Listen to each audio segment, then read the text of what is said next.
இந்த YouTube channel ஆரம்பிச்சு ஏதாவது வீடியோ போடுறது இதெல்லாம் இப்போ ஒரு ஃபேஷன். சில பேர் வேணுமானா அது ஒரு மீடியா தொடங்கி ஒரு சேனல் தொடங்கி நாட்டுக்கு வேண்டிய நல்ல விஷயங்களை, அரசியல் நிகழ்வுகளை, விழிப்புணர்வு பதிவுகளை எல்லாம் போட்டு இருக்கிறது பயன்படுது.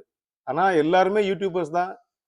எதையாவது போடுறது ஒரு ஃபேஷன் அப்படின்னு ஆயிடுச்சு. இப்போ நம்மளே பேசிட்டு இருக்கோம்னு சொன்னா இது ஒரு நேரம் போகாம நம்மளை 4 பேர் பார்க்கட்டுமே என்பதற்காக தான் நம்முடைய சைக்காலஜிக்கல் எண்ணமா இருக்கும்.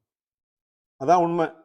ஆனா இந்த காலத்துல அது மோகமாயி சின்ன பிள்ளைகளை பெத்தவங்க உற்சாகப்படுத்தி எதையாவது பேச சொல்லி தயாரிச்சு கொடுத்து அந்த பிள்ளைகளை செய்ய சொல்லி இப்போ கொஞ்ச நாளைக்கு முன்னாலெல்லாம் ஒரு சின்ன பாப்பா 10 வயசு குறையா தான் இருக்கும்.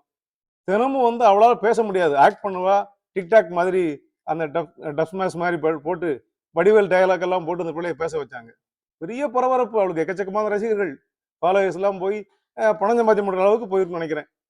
திடீர்னு பார்த்தா ஒரு நாள் அந்த பிள்ளை படத்தை போட்டு அவளுக்கு கேன்சர், தலையெல்லாம் மொட்டை அடிச்சு படுக்க வச்சு இந்த பிள்ளை கேன்சர் வந்துருச்சு. அதை எல்லாரும் அனுதாபப்பட்டு பார்க்கணும்னு நினைக்கிறாங்களா இல்ல உண்மையான்னு தெரியல, அது வேற.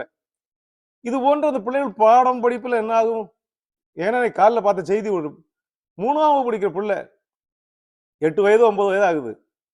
அந்த பிள்ளை தினமும் இந்த வீடியோ போட்டு, லைவ் வீடியோ போட்டு, அந்த ஷார்ட்ஸா ரீலா ஃபேஸ்புக்ல ரீல்ஸுங்கிறத போட்டு அது பெற்றவங்க உற்சாகப்படுத்தி விதவிதமா எடுத்து அனுப்பணுங்கிறதுக்காக என்ன நடந்திருக்கு நேற்று அப்படின்னு சொன்னா, ஒரு ஃபேன்ல புடவையை சுத்தி சுருக்கு போட்டு கழுத்தை உள்ள விட்டு அப்படி நடிச்சு காட்டுற மாதிரி தூக்கு போடுவது போல நடித்து ஒரு வீடியோ போட்டா எல்லாரும் பார்ப்பாங்க அப்படின்னு சொல்லி, இதெல்லாம் பெற்றவங்க அனுமதிக்கலாமா? பணம் கிடைக்குதோ என்னமோ தெரியல. அந்த பிள்ளை அதே முயற்சியை பண்றா. துரதிருஷ்டவசமா என்ன ஆயிருக்குன்னு சொன்னா, கரண்ட் இல்லாம அந்த வீட்டுல இருந்திருக்கு. ஃபேன் சுவிட்ச் ஆனா இருந்திருக்கு. ஃபேன் ஆனா ஓடல, கரண்ட் இல்ல.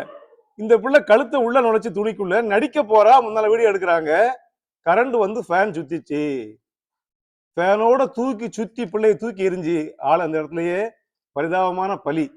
இதை என்ன கேஸ்ல போடுவீங்க? சிந்திச்சு பாருங்க.